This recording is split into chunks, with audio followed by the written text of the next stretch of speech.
Dear students, welcome to online classes of biology. So, in the previous class, we have seen various kinds of plant growth substances or plant growth hormones, okay, phytohormones, and these are classified mainly into two, isn't it? Plant growth promoters and plant growth inhibitors. So, plant growth promoters are what auxins, gibberellins, and cytokinins. And plant growth inhibitors, we can classify abscisic acid and ethylene under this, even though ethylene can be classified in both the groups. Now we are going to study about the various physiological effects of plant growth regulators. So the first one is auxins. Okay, so it was first isolated from human urine. How it will be what isolated from human urine? Because when we eat plants, okay, we are getting this also, isn't it? So for the first time this was isolated from urine. And auxin is mainly what indole 3 acetic acid, okay, and other compounds, okay, natural and synthetic compounds are there, okay. So they are usually produced at the tip of the shoot and root. At the roots and shoots tip you can find them, okay. So natural what auxins are IAA, indole acetic acid, I told, isn't it? Indole 3 acetic acid, then indole butyric acid, etc. are the natural what auxins. And then NAA, naphthalene acetic acid, okay, 2,4-D, 2,4-dichlorophenoxy acetic acid, okay. So these are synthetic auxins. So synthetic auxins examples are what? NAA and 2,4-D, okay. Then natural auxins are what? IA and IBA, okay. Then this are these kinds of both natural and synthetic ones. They are used in different agricultural and horticultural practices. Okay, so what are the physiological effects? Let's see. You would have seen some rooting hormones. Okay, heard about some rooting hormones. So, what for we are using this rooting hormones to initiate rooting in the stems? Okay, before we use cuttings for propagation, we can dip the cuttings in certain hormones, so that what will happen, it will help to produce roots in them, okay. So they auxins, okay, they help to initiate rooting in stem cuttings, okay. So it's very much useful, okay. Once roots comes, then easily it can be propagated, isn't it? Then in pineapples they promote flowering, okay. Then another physiological activities, they prevent fruit and leaf drop, okay. At the early means young leaves will not be allowed to, if any plant is showing this what leaf and fruit drop, young leaf and fruits if it is dropped, okay. So it can be prevented by this, okay. And promote abscission of older and mature leaves and fruits. Means what mature leaves, abscission means what? Abscission, it's the process by which the leaves and fruits, okay, mature roots, sorry, mature fruits, they are getting dropped by the plants, okay. So through this happens usually through a abscission layer. You can see that older leaf, if you just touch, it will just fall off, isn't it? And you can see that it will not cause a what, a wound there. Through that the leaf falls off now from the plant there, it won't cause any wound. So through the abscission layer only it happens. So that kind of falling of mature leaves and fruits are promoted by auxins, understood?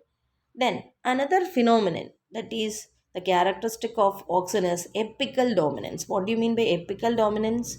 That is, you can see that in rose plants and all, what you will do, you won't allow them to grow and means indefinitely, isn't it? You will cut it, you'll crop the branches. What for you are doing this?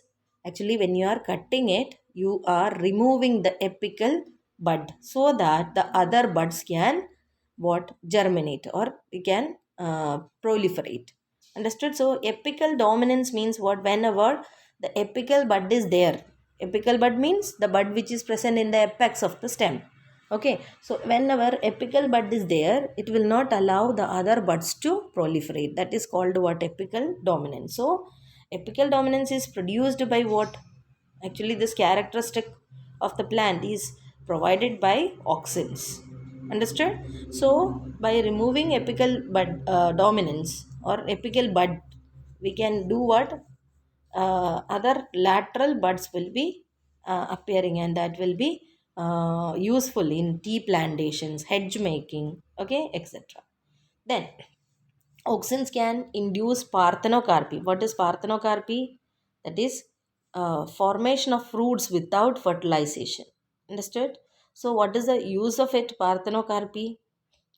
That is it helps to what? Produce seed fruits without seeds. If fertilization is not there, no seeds will be there. Understood? So likewise, okay. Then they are used as herbicides. Okay, some of the what auxins are used as herbicides. For example, 2,4-D. Okay, so that they are used to what? Kill dicotyledonous weeds. Okay, in lawns and all. Okay, grass lawns are there, no there. The what? Or even in our crop fields, most of them are monocotyledonous plants, isn't it? So they will not be affected, but dicotyledonous plants will be the weeds. So weeds can be controlled by what? This use of 2,4-D. Okay, auxins, they control xylem differentiation and helps in cell division. So these are the physiological effects of what? Auxins. So what all functions they do in plants, you understood, no? Some examples. Okay, now next is what? The gibberellins. So gibberellins, there are more than 100 gibberellins. Okay, and they are named as uh, what? GA1, GA2, GA3 likewise. Okay, then gibberellic acid 3 is one of the first gibberellin that is found out, and it is the instantly means intensively studied. Okay, about GA3 more studies are done. Okay, and they are acidic, and the major function of this is they can increase the length of the axis. Okay, means stem what? Elongation is the major function of what? Gibberellins. So these can be applied to increase the length of grapes stalks. Okay, grapes, if stalks are means long, if they are producing what? Very close to each other, then there won't be space for the grapes to grow, isn't it? So in this case, as the length of the grape stalks is increased, what will happen? It causes the formation of large grapes, isn't it? Then fruit elongation means apple. Okay, like apples, if the size has to be increased, what we can apply? Gibberellins. Okay, and they delay senescence. Senescence means the aging process is called what? Senescence. Okay, that's what they all are. This two, whatever we learned now, that is auxins and gibberellins, they increase the plant growth, isn't it? They increases the plant growth, or they promote the plant growth. That's what they are known as, plant growth promoters, isn't it? They delay senescence means they are what? Helping the plant to what? Grow, isn't it? That so the fruits can be left on the tree longer, so that what happen? They will they can be what? They can be harvested during the marketing period. Understood? If the senescence is delayed, what happens?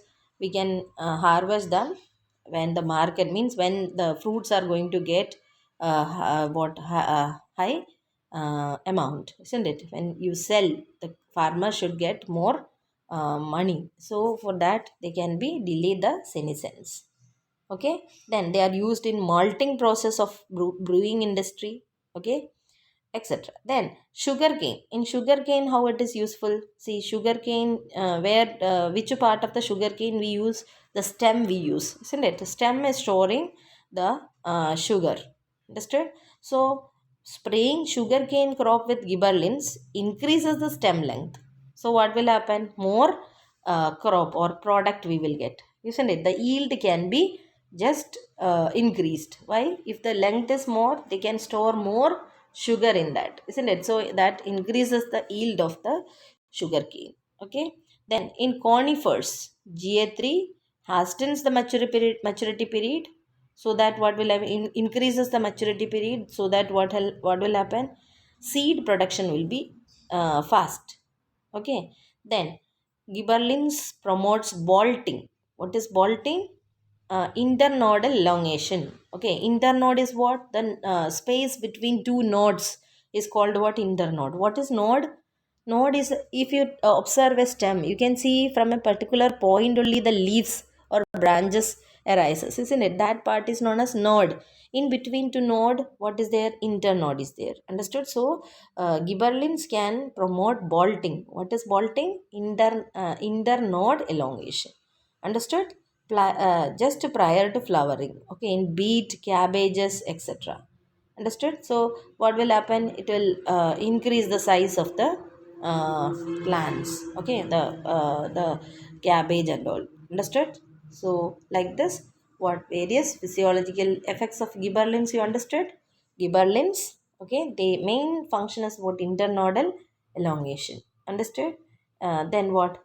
Apple. So it can be used. This property can be used to increase the size and shape of the apples, isn't it? They delay senescence. Okay. So likewise, they are useful in different what methods. Okay, in different applications are there. Then next is what? Cytokinins. So next, cytokinins will have the major effect on cytokinesis. Cytokinesis is related to what? Cell division, isn't it? Cytokinesis is what? Cytoplasmic division. Okay, and they are discovered as what? Kinetin. Okay, from autoclaved. Autoclaved means it's a kind of sterilization. Understood? From herring sperm DNA. And kinetin as such is not existing naturally in plants. Okay, so the natural substance with cytokine like activities led to the isolation of a substance called a ceatin. Okay, ceatin from corn kernels and coconut milk. Okay, so ceatin has discovered from where? From corn kernels and coconut milk. What is that? Natural cytokine. Understood? Other cytokinins are also there. Okay, then where they are synthesized especially where the rapid cell division occurs. Wherever cell division occurs, no, so that is the site of what? The CAT or the cytokinin production. Okay, so it helps in the formation of leaves, chloroplast. Then lateral shoot growth. So what is promoting lateral shoot growth? Cytokinin. What is promoting apical shoot growth? That is auxins. Understood? So they help to overcome apical dominance. Understood? And they help in the mobilization of nutrients. Okay, and that in other way they help in the delay of leaf senescence. Okay, nutrient mobilization will be helped, and in that way they delay the leaf senescence. Senescence means aging process of leaves. Okay, will be delayed. So all these are what? The characteristic of what? Cytokinins. Ethylene is what? A gaseous PGR means, which is in the form of a gas. Okay, and they are produced mainly by the tissues which are undergoing senescence and ripening. Okay, senescence means aging process. Okay, and they their influence include what? Horizontal growth seedlings, swelling of the axis, and apical hook formation. Understood? Then they promote senescence and abscission of plant organs. Okay, that's what they are considered as what? A kind of growth inhibiting substance. Okay, they promote what? they are acting against what plant growth. Okay, so they help in senescence and abscission of plant organs. Okay, then helps in fruit ripening. So how they help in fruit ripe? They increases the respiration rate of the ripening fruits. Okay, so this is called what? Respiratory climactic. Understood? Then they break seed dormancy and bud dormancy, initiates germination in peanut seeds, then sprouting of potato tubers. You have seen, if potatoes are kept for a long time, what will happen? It will means from that sprouts or buds will come out. That is known as sprouting of potato. Okay, sprouts will come out. Then it increases the rapid internode or petiole elongation in deep water rice plants. Okay, some what deep water plants are there. In them, they especially they work like this. Okay, and they help in leaves or upper parts of the shoot to remain above water in water plants, aquatic plants. Understood? Then they promote root growth and root hair formation, isn't it? So root growth and root hairs are what? They are unicellular structures found in the surface of roots, which help in the absorption of water, isn't it? Then it helps in initiating the flowering and synchronizing fruit set in pineapples. Means flowering will be initiated and also fruit set. Okay, fruit set, it means all the flowering and fruit set should be synchronized. So this function is done in pineapples by ethylene. Okay, induces flowering in mango. Okay, means if you apply ethylene, the plants will be induced to flower. Okay, then they are widely used in agriculture due to all these properties. Okay, the most widely used compound as source of ethylene is ethiphone. Means in practical, means when we need to apply this ethylene, we use what? Ethiphone. Okay, as the source of what? Ethylene. Okay, so this is a aqueous solution and can be readily absorbed and transported within the plants, and they slowly release what? Ethylene in the plants. Okay, they increases fruit ripening in tomatoes. Okay, then accelerates abscission in flowering and fruits. Abscission means what? I told, the removal, okay, the falling of fruits, okay, etc. It promotes female flowers in cucumbers. So what is the advantage of that female flowers if they are produced? We know in cucumbers there are both male and female flowers, isn't it? Separately, and male flowers will not produce what? The fruits. So female flowers only is useful. So it is produced by them. Okay. Then the other hormone that is mentioned as what? As growth inhibitor. Okay, ethylene, I told, it can be in both, because we have seen some of the functions like what? They break the seed dormancy, they increases the rooting, etc. are also there. In addition to, they increase the senescence and what? Abscission process. So abscisic acid is considered as a growth what? Regulator, which prevents or which inhibit the growth process. Okay, then its major role in what? Regulating abscission and dormancy. Dormancy means what? Resting period, isn't it? I told. Then it is also having what? Number of applications in plant growth and development. Okay, and they inhibit, generally they act as a growth inhibitor. Okay, and for example, they inhibit seed germination. Okay, closes the stomata. So what is the use of this closing the stomata? Because if the plant is experiencing any water stress, that time if all the stomata are open, then what will happen? It can lose so much of water. So ABA stimulates the closure of stomata and thereby increases the means the plants will be able to tolerate that. Okay, so only it is also known as a stress hormone. Understood? They help in seed development, maturation, dormancy, Okay, so by inducing dormancy, they help the seeds to withstand the desiccation. Okay, and unfavor which is or other factors which is unfavorable for growth. They increases what the dormancy period, so that they will get time to what develop the embryo will develop, and they will be able to means enough time will be given. Okay, then usually they are antagonistic to GA, means its function is just opposite to what gibberellic acid. Okay, so like this, abscisic acid, they usually they what increases senescence. Okay, increases dormancy period or induces dormancy.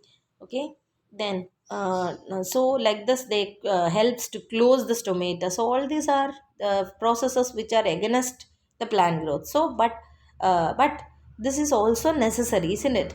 So the combined action of all these hormones, they help the plant to grow properly. Understood? So some are antagonistic, some they function together. So in this way, okay, the PGR, okay, different PGR are needed for every phase of the growth, differentiation and development of plants. Understood? So like this they play different roles and help the overall growth of the plant. Okay, so about plant growth hormones you understood. Okay, so along with other extrinsic factors means what? Temperature, light, isn't it? And intrinsic factors are also there, like genomic control, genes, how they control. All this play what together, and they help in the normal growth of a plant. Understood? So this is the portions that you have to study from this chapter. So please go through. Next day in the live class, I'll ask questions. Okay, so be prepared for this portion. Thank you very much.